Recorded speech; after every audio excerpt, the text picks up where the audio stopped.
Avant l'enlèvement, la frappe la plus dangereuse contre l'Église ne viendra pas par une persécution ouverte, des chaînes ou des prisons. Elle ne viendra pas du bruit des soldats à la porte ou de l'adoption de lois hostiles. Non, le coup le plus mortel arrivera discrètement, presque inaperçu, déguisé en vie normale. Il s'infiltrera dans vos routines, affaiblira votre vigilance et vous convaincra de baisser votre garde alors que l'heure est plus proche que jamais. Jésus n'est pas resté silencieux à ce sujet. Il a donné des avertissements clairs comme du cristal qui devraient nous secouer et nous réveiller. Pourtant, beaucoup de croyants continuent de traiter ces paroles comme des prophéties lointaines au lieu d'une réalité urgente et présente. Et voici la vérité choquante. Cela se produit déjà. Pas en théorie, pas dans le futur, mais ici et maintenant. Juste sous nos yeux. Il ne s'agit pas de tremblements de terre, de guerre, de rumeurs de guerre ou d'empires qui s'effondrent. Ces choses sont visibles et bruyantes. Le véritable champ de bataille est invisible, visant non pas les gouvernements, mais votre concentration, votre intimité avec Dieu et votre préparation pour le retour du roi. Si l'ennemi peut émousser votre esprit avant que la trompette ne sonne, il n'a pas besoin de vous arracher votre foi. Il lui suffit de vous rendre spirituellement endormi lorsque le moment arrivera. C'est pourquoi Jésus a averti de cette attaque. Il savait qu'elle serait assez subtile pour sembler normale, assez mortelle pour paraître inoffensive. Et ce que je vais partager avec vous aujourd'hui n'est pas un simple point de sermon. C'est un briefing de survie. D'ici la fin de ce message, vous comprendrez non seulement ce qu'est cette attaque silencieuse, mais vous saurez comment la repérer dans votre vie aujourd'hui et les stratégies bibliques pour vous en libérer avant qu'il ne soit trop tard. Pas de paroles enrobées, pas d'inspiration vague, seulement la vérité brute que Jésus a donnée pour que nous ne soyons pas pris au dépourvu. Souvenez-vous, il a prononcé ces avertissements avant l'enlèvement, non pour vous effrayer, mais pour vous préparer. Si vous avez des oreilles pour entendre, ceci pourrait être le tournant qui maintient votre lampe allumée alors que les flammes des autres s'éteignent. Alors, exposons ce qui se déplace déjà dans l'ombre. Jésus n'a jamais parlé des temps de la fin comme d'un scénario lointain pour une autre génération. Il a sonné l'alarme comme un commandant qui savait que l'ennemi avançait déjà avant la bataille principale. Dans Matthieu 24 verset 4, son premier ordre n'était pas de surveiller les tremblements de terre ou de guetter les guerres, mais ceci, veillez à ce que personne ne vous égare. Cela révèle tout. Avant que la trompette ne sonne, il y aura une attaque invisible, qui ne blesse pas d'abord le corps, mais aveugle la vigilance du cœur. Et c'est ce que tant de gens ne remarquent pas. Dans Marc 13 verset 22, il a averti que de faux Christ et de faux prophètes se lèveraient et accompliraient des signes et des prodiges si convaincants que, s'il était possible, même les élus seraient trompés. Imaginez cela. Des miracles qui semblent divins mais qui sont des pièges appâtés, comme quelqu'un imitant la voix de votre meilleur ami pour vous attirer dans le danger. La tromperie n'arrive jamais en portant le masque d'un mensonge. Elle arrive vêtue des habits de la vérité. Dans Luc 21 verset 34, Jésus élargit cet avertissement. Veillez sur vous-même, de peur que vos cœurs ne soient alourdis par la dissipation, l'ivresse et les soucis de cette vie, et que ce jour ne vienne sur vous à l'improviste comme un piège. En d'autres termes, la menace n'est pas seulement l'hérésie ou les faux enseignements, mais le poids étouffant de la distraction, des activités incessantes et du rythme anxieux de la vie moderne. Il nous ordonne de veiller et de prier, non comme un conseil facultatif, mais comme une question de survie. Celui qui cesse de veiller commence inévitablement à dormir spirituellement. Comprenez ceci. L'attaque arrive avant l'événement décisif et sa cible principale est votre vigilance. C'est comme si l'ennemi savait que s'il peut éteindre le phare, le navire s'échouera de lui-même. Si Jésus a consacré tant de paroles à cet avertissement, c'est parce qu'il savait que même parmi les préparés, beaucoup seraient en danger. La première flèche de cette attaque est la tromperie. Et la tromperie ne vient pas en agitant un drapeau rouge. Elle arrive enveloppée dans le langage de la lumière. Elle propose une spiritualité sans la croix, une révélation sans repentance, une gloire sans sainteté. Elle murmure des promesses comme un régime qui vous permet de manger tout ce que vous voulez tout en perdant du poids. Cela semble séduisant, mais c'est construit sur un mensonge. Spirituellement, la tromperie offre du confort sans transformation. Et pour les non-discernants, elle semble vraie parce qu'elle utilise les bons mots, mais porte le mauvais esprit. La deuxième flèche est la distraction. Elle n'arrive pas toujours par des choses pécheresses. Souvent, ce sont simplement trop de choses, des notifications incessantes, des flux constants de contenu, même un activisme religieux qui ne laisse aucun temps pour le lieu secret. Imaginez essayer d'entendre un murmure au milieu d'un concert de rock. C'est ce que l'on ressent en essayant d'entendre la voix de Dieu dans une vie noyée dans le bruit. La distraction ne vous garde pas seulement occupé. Elle émousse lentement votre esprit. La troisième flèche est la désensibilisation. Celle-ci est subtile mais mortelle. Le cœur devient froid. La conscience s'engourdit. Ce qui autrefois brisait votre cœur ne vous émeut plus du tout. Au début, le péché brûle, mais après assez d'exposition, il semble normal. C'est ce contre quoi Hébreux 3 verset 13 nous met en garde. Exhortez-vous les uns les autres chaque jour, tant qu'il est appelé aujourd'hui, afin qu'aucun de vous ne soit endurci par la tromperie du péché.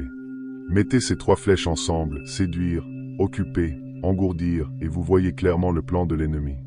D'abord, il vous attire avec des demi-vérités. Ensuite, il remplit votre emploi du temps avec du bruit. Enfin, il engourdit vos sens spirituels. Et si cette attaque est déjà en cours, la question urgente que nous devons poser est celle-ci. Comment reconnaître quand elle se produit déjà en nous? Les signes sont subtils mais visibles. L'un d'eux est une foi intellectualisée. Les gens connaissent les doctrines, débattent de théologie et défendent leurs opinions avec passion, mais ils échouent à obéir aux simples commandements des Écritures. C'est comme posséder un tapis roulant sans jamais y monter. Un autre signe est la confusion doctrinale déguisée en langage biblique, des versets sortis de leur contexte pour justifier ce que Dieu n'a jamais approuvé. C'est comme assembler un meuble avec des instructions tirées de 3 manuels différents. Cela peut tenir un moment, mais ça s'effondrera. Un autre signe est l'apathie envers le péché. La crainte de Dieu s'estompe, les frontières morales s'estompent, et le compromis devient normal. Une personne qui pleurait autrefois sur sa désobéissance hausse maintenant les épaules. À cela s'ajoute une vie de prière inconstante, priant seulement quand c'est pratique, traitant la ligne de vie comme un dernier recours au lieu d'une encre constante. Jésus nous a donné le thermomètre pour cette condition. Parce que l'iniquité augmentera, l'amour de beaucoup se refroidira. Matthieu 24 verset 12. Ce n'est pas une question de sentiment. C'est une question de posture du cœur. Quand l'amour se refroidit, l'adoration devient mécanique, le service devient une obligation, et les relations perdent leur grâce. Si ces signes apparaissent dans votre vie, écoutez-moi. L'attaque ne vient pas, elle est déjà là.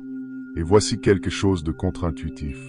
Les attaques les plus stratégiques de l'ennemi ne visent pas les spirituellement négligents. Il les a déjà. Il vise ceux qui sont éveillés, ceux qui sont vigilants, ceux qui peuvent sonner l'alarme pour les autres. Il veut éteindre la flamme des veilleurs, car si leur lumière s'éteint, beaucoup d'autres trébucheront dans l'obscurité. C'est comme neutraliser un phare. Les navires au loin ne remarqueront peut-être même pas que la lumière s'est éteinte avant de s'échouer sur les rochers. Les méthodes sont subtiles. La première est le confort. Tout va bien, rien à craindre. Détends-toi. Cela semble inoffensif, mais cela change votre posture d'alerte à passive. La deuxième méthode est la surcharge. Plus d'engagement, plus d'activité, même des bonnes choses qui grignotent les heures destinées à l'intimité avec Dieu. C'est comme porter un sac à dos rempli d'outils utiles jusqu'à ce que le poids vous ralentisse tellement que vous ne pouvez pas finir la course. La troisième méthode est l'offense non résolue. Cela commence comme une petite écharde mais se transforme en division et en amertume. Cela étouffe l'esprit, remplace l'amour par la suspicion et devient le camouflage de l'orgueil, car l'offense semble toujours justifiée. Hébreux 12 verset 15 avertit, « Veillez à ce qu'aucune racine d'amertume ne pousse et ne cause de trouble, et que beaucoup ne soient souillés par elle. » Si vous voulez tester si ces flèches vous ont atteint, demandez-vous, « Mon emploi du temps s'est-il élargi pendant que mon temps secret avec Dieu a rétréci? Me sens-je plus occupé à faire des choses pour lui mais moins connecté à lui? » Si oui, c'est le signal d'alarme. Mais voici la bonne nouvelle. Il existe des stratégies bibliques éprouvées au combat qui fonctionnent si nous les appliquons de toute urgence. La première est de veiller et de prier. Jésus l'a dit clairement dans Matthieu 26 verset 41 et Luc 21 verset 36. Ce n'est pas une prière vague saupoudrée tout au long de la journée. Ce sont des fenêtres fixes de vigilance, matin et soir, où rien d'autre ne passe en premier. Pensez à un soldat à son poste. Il ne veille pas quand il en a envie. Il veille quand l'horaire l'exige. Cette même discipline gardera votre esprit. La deuxième stratégie est de jeûner des distractions. Pas seulement la nourriture, mais 7 à 14 jours sans bruit inutile, défilement sans fin, divertissement en arrière-plan. Quand le bruit s'éteint, le murmure de Dieu devient clair à nouveau. C'est comme éteindre les lumières de la ville pour enfin voir les étoiles. Sa voix était toujours là. Vous ne pouviez simplement pas la voir. La troisième stratégie est de manier la parole comme une épée. Éphésiens 6 verset 17. Lisez les Écritures à voix haute, en particulier les passages qui confrontent la tromperie et appellent à la sainteté. Les mots portent du pouvoir. Si la tromperie entre par les mots, alors la vérité doit être proclamée à haute voix dans l'atmosphère. Une autre arme est l'obéissance immédiate. Quand l'esprit vous pousse à pardonner, à vous repentir ou à faire restitution, faites-le maintenant. Une obéissance retardée n'est que de la désobéissance avec un minuteur. Associez cela à une communauté sobre. Hébreux 10 versets 24 à 25 nous rappelle de nous encourager mutuellement à l'amour et aux bonnes œuvres, sans négliger de nous réunir, mais en nous exhortant les uns les autres. Trouvez 2 ou 3 personnes qui prieront avec vous et vous tiendront responsables. Et si vous avez besoin d'un redémarrage, suivez le plan de récupération de 72 heures. Jour 1, silence et repentance, en priant Psaume 139 versets 23 à 24. Jour 2, jeûne des médias, lisez Matthieu 5 verset 7 et notez quoi obéir. Jour 3, agissez, pardonnez, passez l'appel, écrivez l'excuse, et terminez par une veillée de prière nocturne. Si vous appliquez cela, vous ne survivrez pas seulement, vous émergerez plus aiguisé, plus léger et plus proche de Dieu. Mais que se passe-t-il si nous ne faisons rien? Quand la vigilance s'estompe, le cœur ne reste pas le même. Il commence à spirale vers le bas. La voix de Dieu devient faible. La prière devient facultative. Les Écritures deviennent une collation occasionnelle au lieu du pain quotidien. Et finalement, la porte se ferme, comme elle l'a fait pour les vierges folles dans Matthieu 25, qui sont arrivées trop tard et ont entendu ces mots glaçants. En vérité, je vous le dis, je ne vous connais pas. Elles n'ont pas été rejetées pour une rébellion ouverte, mais pour un manque de préparation. Paul fait écho à cela dans 2 Thessaloniciens 2 verset octobre 2012. Ceux qui refusent la vérité sont finalement livrés à croire le mensonge. À ce stade, la tromperie se durcit en conviction, et le cœur commence à défendre ce que Dieu condamne. C'est comme une boussole magnétisée dans la mauvaise direction. Elle pointe avec assurance dans la mauvaise direction à chaque fois. La vérité la plus dure est celle-ci. Ceux qui seront laissés derrière ne seront pas seulement les ouvertement rebelles. Beaucoup seront ceux qui pensaient être prêts. Le danger n'est pas seulement de renier Christ ouvertement. C'est de le négliger subtilement, un jour occupé à la fois. La négligence semble inoffensive jusqu'à ce qu'elle vous laisse dehors. C'est pourquoi Jésus n'a pas seulement dit soyez prêts, mais restez prêts. Luc 12 versets 35 à 37. La préparation n'est pas un événement ponctuel. C'est une posture maintenue.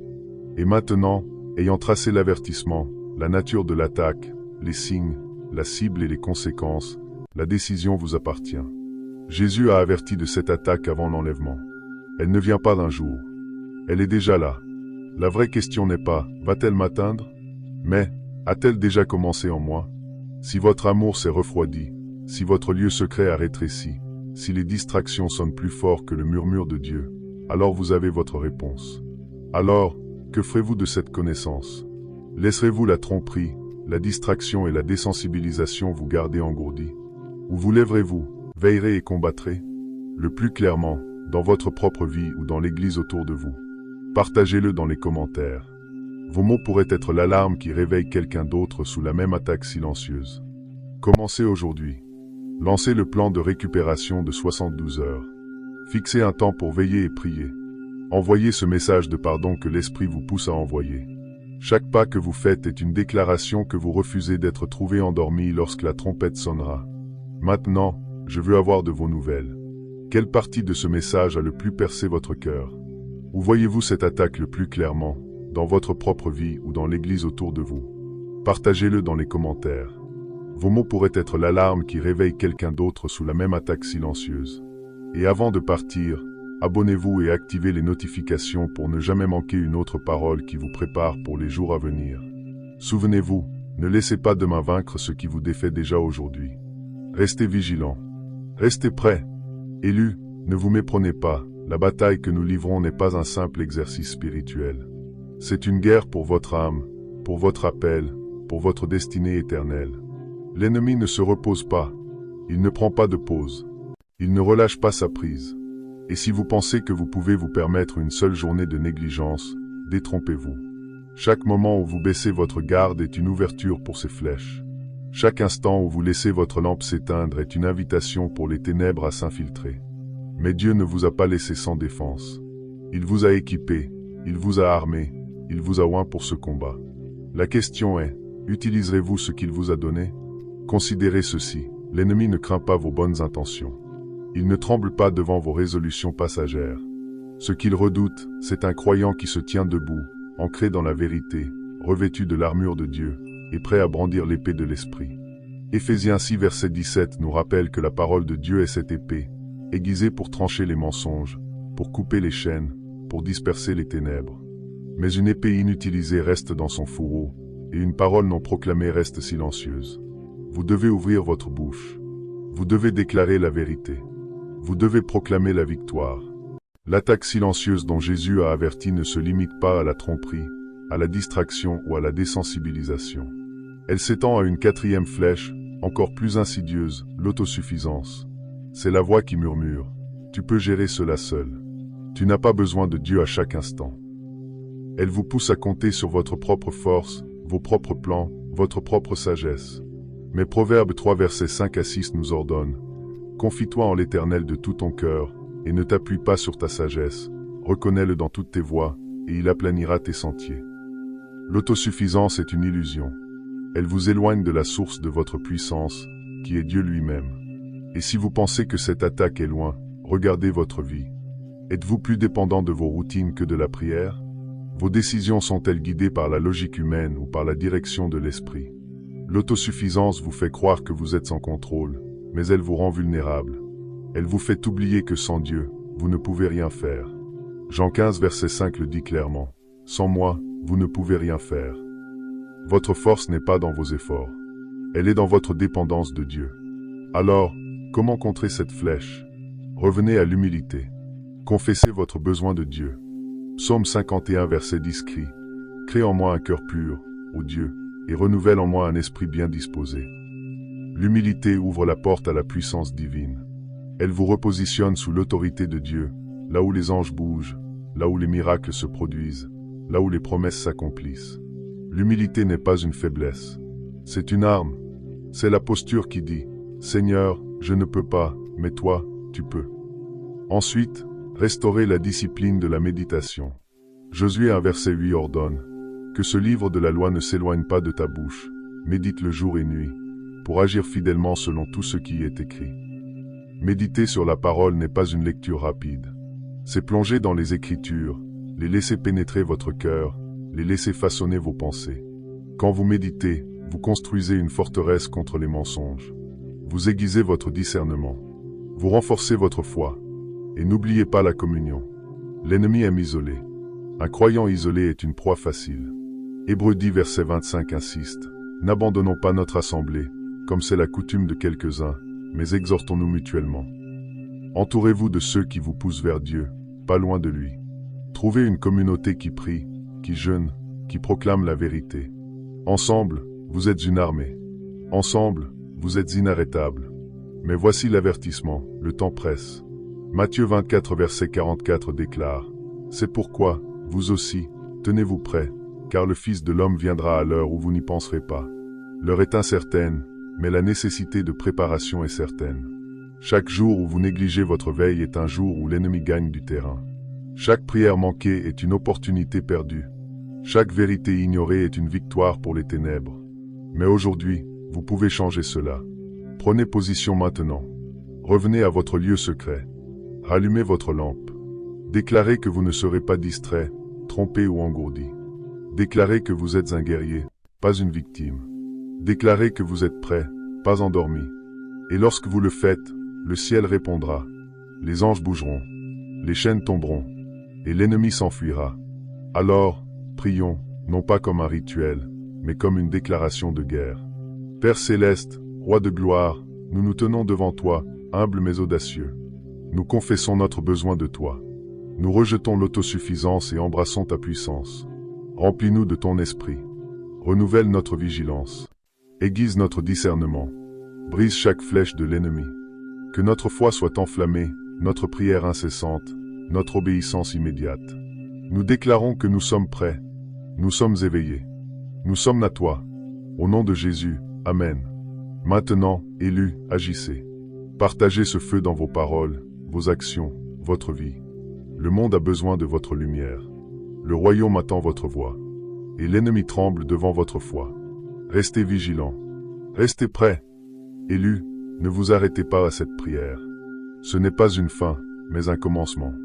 Le feu qui a été allumé dans votre esprit doit maintenant devenir une flamme dévorante, consumant tout ce qui s'oppose à la volonté de Dieu dans votre vie. La bataille que vous menez n'est pas une simple escarmouche. C'est une guerre cosmique, un affrontement entre les royaumes de la lumière et des ténèbres, entre la vérité et le mensonge, entre votre destinée divine et les plans de l'ennemi pour vous détourner. L'ennemi ne dort jamais. Il ne se relâche jamais. Ses stratégies sont calculées, ses attaques sont incessantes, et son objectif est clair, vous empêcher d'entrer dans la plénitude de ce que Dieu a préparé pour vous. Mais écoutez ceci, l'ennemi n'a pas le dernier mot. Dieu l'a, et Dieu a déjà décrété votre victoire. Vous êtes à un moment charnière, un moment où le ciel observe, où les anges attendent, où la création elle-même gémit pour la manifestation des fils et des filles de Dieu. Romains 8 verset 19 le déclare. La création attend avec un ardent désir la révélation des fils de Dieu. Cette révélation n'est pas un événement futur lointain. Elle commence maintenant, dans votre choix de vous lever, de combattre, de proclamer. Mais pour marcher dans cette révélation, vous devez comprendre une vérité essentielle. Vous n'êtes pas un simple spectateur dans ce drame divin. Vous êtes un acteur principal, un guerrier oint, un porteur de lumière appelé à changer l'atmosphère partout où vous mettez les pieds. L'ennemi le sait, et c'est pourquoi il déploie toutes ses forces pour vous arrêter. Il ne craint pas vos paroles pieuses ou vos bonnes intentions. Il craint votre obéissance. Il craint votre foi en action. Il craint le moment où vous réalisez pleinement qui vous êtes en Christ. Parce que lorsque vous le faites, les cieux bougent, les forteresses tombent, et les plans de l'ennemi s'effondrent comme un château de cartes. Mais pour arriver à ce moment, vous devez affronter une autre flèche, une cinquième arme dans l'arsenal de l'ennemi, l'illusion du temps. Cette flèche est subtile. Elle murmure, tu as encore le temps. Tu peux attendre demain. Tu peux remettre à plus tard. Elle vous berce dans une fausse sécurité, vous faisant croire que l'urgence spirituelle peut être repoussée à une date plus convenable. Mais Ecclésiaste 3 verset 1 nous avertit, il y a un temps pour tout, et un moment pour chaque chose sous le ciel. Le temps de l'ennemi n'est pas le temps de Dieu. L'ennemi veut vous faire croire que vous avez une éternité pour répondre à l'appel de Dieu. Mais Jésus a été clair dans Matthieu 24 verset 44. Tenez-vous prêts, car le Fils de l'homme viendra à l'heure où vous n'y penserez pas. Chaque jour que vous remettez à plus tard est un jour où l'ennemi fortifie ses positions. Chaque moment que vous gaspillez est un moment où votre lampe s'affaiblit. Alors, comment combattre cette illusion du temps? En vivant chaque jour comme si c'était le dernier. Cela ne signifie pas vivre dans la peur ou la panique, mais dans une urgence sacrée, une conscience aiguë que chaque souffle est une opportunité de marcher dans votre appel. Psaume 90 verset 12 nous exhorte, « Enseigne-nous à bien compter nos jours, afin que nous appliquions notre cœur à la sagesse. » Compter vos jours, c'est reconnaître leur valeur. C'est comprendre que chaque instant est un cadeau divin, une chance de bâtir pour l'éternité, une opportunité de faire avancer le royaume de Dieu. Mais l'ennemi ne s'arrête pas à l'illusion du temps. Il déploie une sixième flèche, la comparaison. Cette flèche est un poison qui s'infiltre dans votre esprit, vous faisant regarder la vie des autres, leurs dons, leurs succès, leur ministère, et vous convainquant que vous êtes en retard, insuffisant ou indigne. Elle vous pousse à mesurer votre valeur à l'aune des apparences humaines, oubliant que Dieu ne regarde pas comme l'homme regarde. 1 Samuel 16 verset 7 le dit clairement. L'Éternel ne regarde pas ce que l'homme regarde. L'homme regarde à l'apparence, mais l'Éternel regarde au cœur. La comparaison vous vole votre joie, votre confiance et votre focus. Elle vous détourne de votre propre course pour vous faire courir celle de quelqu'un d'autre. Pour contrer cette flèche, fixez vos yeux sur Christ. Hébreux 12 verset 2 nous ordonne. Courons avec persévérance l'épreuve qui nous est proposée, les yeux fixés sur Jésus, le chef et le consommateur de la foi. Votre course est unique. Votre appel est spécifique. Votre destinée est taillée sur mesure par le Créateur. Ce que Dieu a pour vous, personne d'autre ne peut le prendre. Ce qu'il a placé en vous, personne d'autre ne peut le reproduire. Cessez de regarder à gauche ou à droite. Regardez vers le haut. Regardez vers celui qui vous a appelé, qui vous a oint, qui vous a équipé. Et lorsque vous fixez vos yeux sur Jésus, quelque chose de puissant se produit. Votre perspective change. Les mensonges de la comparaison s'effacent. Les chaînes de l'insécurité se brisent. Vous commencez à voir comme Dieu voit, non pas un être imparfait, mais un vaisseau choisi, un guerrier oint, un ambassadeur du royaume. Et dans cette vérité, vous trouvez la liberté de courir votre course avec audace, sans peur, sans hésitation. Mais l'ennemi ne s'arrête pas là. Il utilise une septième flèche, la fatigue spirituelle. Cette flèche est particulièrement vicieuse, car elle ne vient pas toujours d'une attaque directe. Parfois, elle vient de l'usure, de l'épuisement, de la répétition des batailles quotidiennes. Vous priez, vous jeûnez, vous combattez, mais les résultats semblent lents à venir. Vous vous demandez si cela en vaut la peine. Vous vous demandez si Dieu vous entend. Vous vous demandez si vous avez la force de continuer. Mais Ésaïe 40 verset 31 nous donne la réponse. Ceux qui espèrent en l'Éternel renouvellent leur force. Ils prennent leur vol comme les aigles. Ils courent et ne se lassent pas. Ils marchent et ne se fatiguent pas. La fatigue spirituelle n'est pas un signe de faiblesse. C'est un signe que vous êtes dans la bataille. Mais vous ne combattez pas avec votre propre force. Vous combattez avec la force de Dieu. Et sa force ne s'épuise jamais. Lorsque vous vous sentez faible, appuyez-vous sur lui. Lorsque vous vous sentez épuisé, cherchez son repos. Matthieu 11 verset 28 nous invite. Venez à moi, vous tous qui êtes fatigués et chargés, et je vous donnerai du repos. Le repos de Dieu n'est pas une pause dans la bataille. C'est une recharge pour la victoire. C'est un moment où vous vous asseyez à ses pieds, où vous buvez de sa présence, où vous laissez son esprit renouveler votre force. Alors, comment rester fort face à ces flèches? Premièrement, restez ancré dans la parole. La parole de Dieu n'est pas seulement une épée, elle est aussi un bouclier, une lampe, un guide. Psaume 119 verset 105 déclare « Ta parole est une lampe à mes pieds et une lumière sur mon sentier. » Quand vous marchez dans la parole, vous marchez dans la lumière. Les ténèbres ne peuvent pas vous envelopper. Les mensonges ne peuvent pas vous détourner. Les flèches de l'ennemi ne peuvent pas vous atteindre. Deuxièmement, restez en prière. La prière n'est pas une option. C'est votre bouée de sauvetage.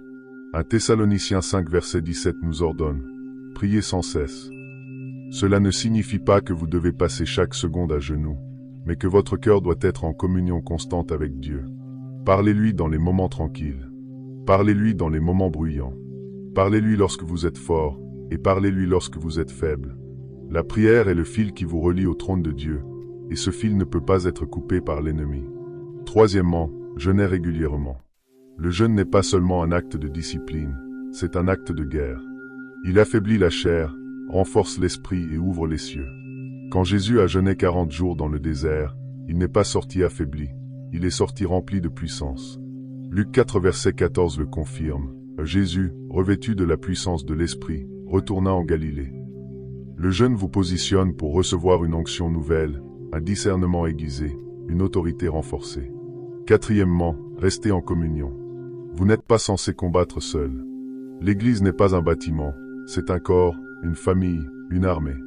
Acte 2 verset 42 nous montre l'exemple des premiers croyants. Ils persévéraient dans l'enseignement des apôtres, dans la communion fraternelle, dans la fraction du pain et dans les prières. Cette communion n'était pas un simple rituel. C'était une force, un bouclier contre l'isolement, un catalyseur pour les miracles. Trouvez des frères et des sœurs qui partagent votre feu, qui vous poussent à grandir, qui vous rappellent qui vous êtes en Christ. Et cinquièmement, agissez avec audace. Jacques 2 verset 17 nous avertit.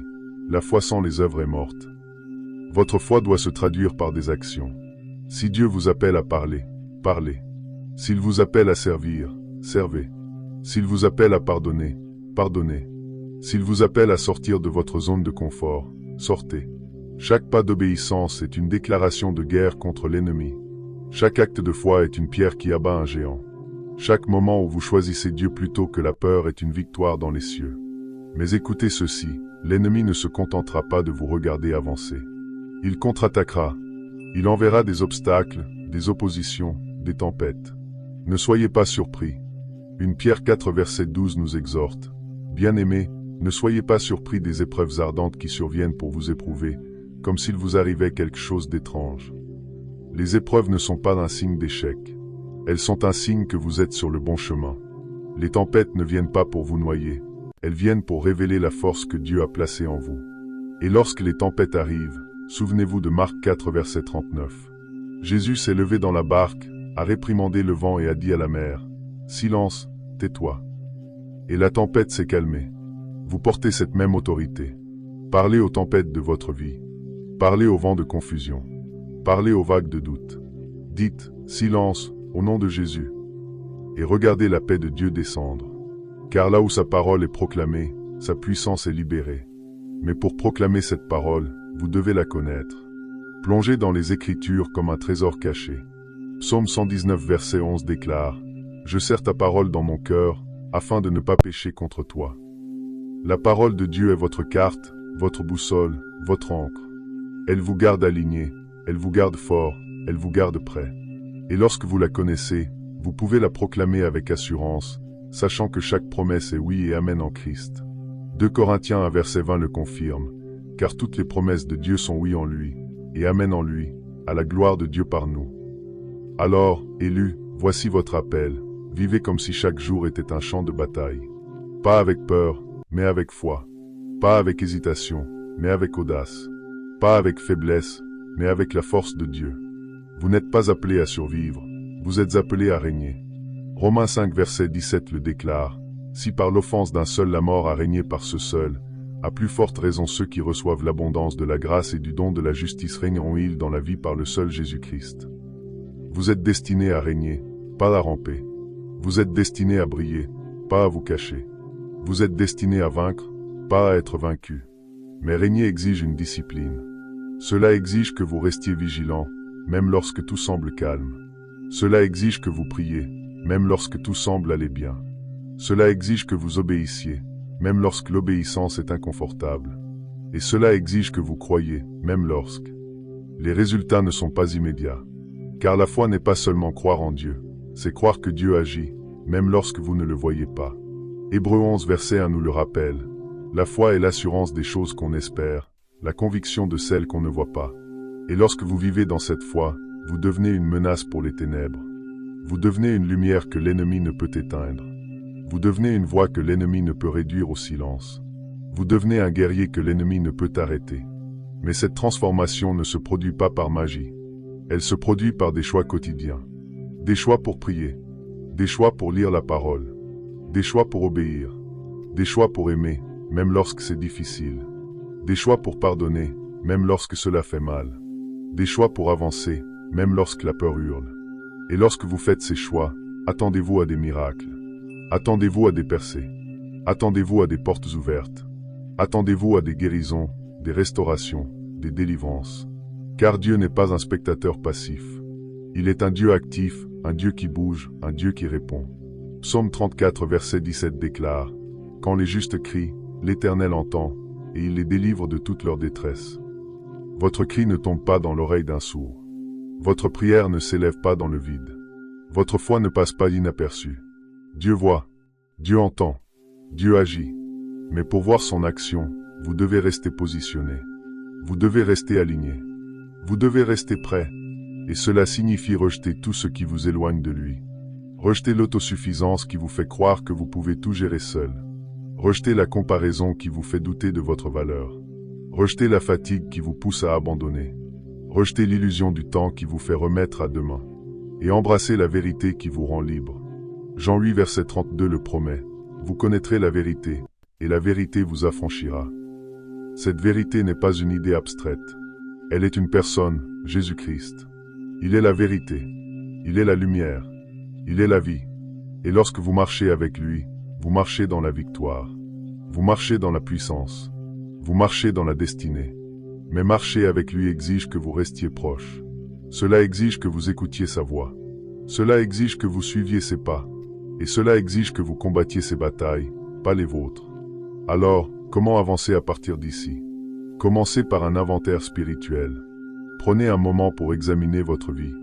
Où avez-vous laissé l'ennemi gagner du terrain? Où avez-vous permis à la distraction de voler votre focus? Où avez-vous laissé la fatigue émousser votre foi? Soyez honnête. Psaume 139 versets 23 à 24 vous guide. Sonde-moi, ô Dieu, et connais mon cœur, éprouve-moi, et connais mes pensées. Voici il y a en moi un chemin de perversité, et conduis-moi dans la voie de l'éternité.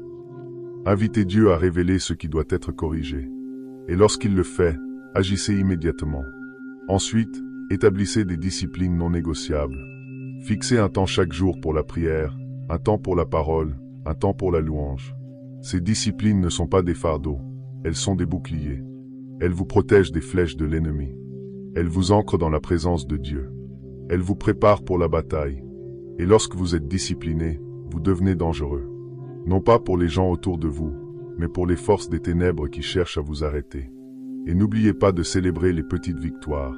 Chaque fois que vous priez au lieu de procrastiner, c'est une victoire. Chaque fois que vous pardonnez au lieu de garder rancune, c'est une victoire. Chaque fois que vous proclamez la vérité au lieu d'écouter un mensonge, c'est une victoire. Ces victoires s'accumulent. Elles construisent votre foi. Elles renforcent votre esprit. Elles vous rapprochent de votre destinée. Mais voici une vérité essentielle. Votre bataille n'est pas seulement pour vous. Elle est pour ceux qui vous entourent. Votre vigilance inspire d'autres à veiller. Votre foi encourage d'autres à croire. Votre victoire ouvre la voie à d'autres pour triompher. Vous êtes un phare, une lumière dans l'obscurité, un signal pour ceux qui sont perdus. Matthieu 5 verset 14 déclare « Vous êtes la lumière du monde ». Une ville située sur une montagne ne peut être cachée. Votre lumière n'est pas destinée à être cachée. Elle est destinée à briller, à guider, à transformer. Alors, brillez. Parlez. Agissez. Ne laissez pas l'ennemi vous réduire au silence. Ne laissez pas la peur vous retenir. Ne laissez pas la fatigue vous arrêter. Vous êtes appelé à plus. Vous êtes destiné à plus. Et ce plus commence maintenant. Pas demain. Pas l'année prochaine. Pas quand tout sera parfait. Maintenant. Car le temps de Dieu est maintenant. Ésaïe 55 verset 6 nous exhorte. Cherchez l'Éternel pendant qu'il se trouve. Invoquez-le tandis qu'il est prêt. Et lorsque vous cherchez Dieu, vous le trouvez. Lorsque vous l'invoquez, il répond. Lorsque vous vous levez, il agit. Mais vous devez faire le premier pas. Vous devez lever votre épée. Vous devez ouvrir votre bouche. Vous devez marcher dans la foi. Et lorsque vous le faites, les cieux s'ouvrent. Les anges se déplacent. Les miracles se produisent. Les chaînes tombent. Les murs s'effondrent. Et l'ennemi s'enfuit. Alors, prions encore, non comme une répétition, mais comme une proclamation de victoire. Père céleste, Dieu tout-puissant, Créateur des cieux et de la terre, nous nous tenons devant toi avec des cœurs ouverts et des esprits renouvelés. Nous te remercions pour la puissance que tu as placée en nous. Nous te remercions pour l'autorité que tu nous as donnée. Nous te remercions pour les promesses qui sont oui et amen en Christ. Seigneur, nous rejetons l'illusion du temps qui nous dit d'attendre. Nous rejetons la comparaison qui nous fait douter. Nous rejetons la fatigue qui nous ralentit. Nous rejetons l'autosuffisance qui nous éloigne de toi. Et nous embrassons ta vérité, ta force, ta présence. Remplis-nous de ton esprit. Enflamme notre foi. Aiguise notre discernement. Brise chaque flèche de l'ennemi. Que nos prières soient puissantes, nos paroles audacieuses, nos actions alignées avec ta volonté. Nous déclarons que nous sommes des guerriers, pas des victimes. Nous déclarons que nous sommes des lumières, pas des ombres. Nous déclarons que nous sommes prêts, pas endormis. Et nous déclarons que ton royaume viendra, que ta volonté sera faite, dans nos vies et sur la terre. Au nom puissant de Jésus, nous prions. Amen. Maintenant, élus, avancez. Combattez. Régnez. Le monde attend votre lumière. Le royaume appelle votre voix. Et l'ennemi tremble devant votre foi. Restez vigilants. Restez prêts.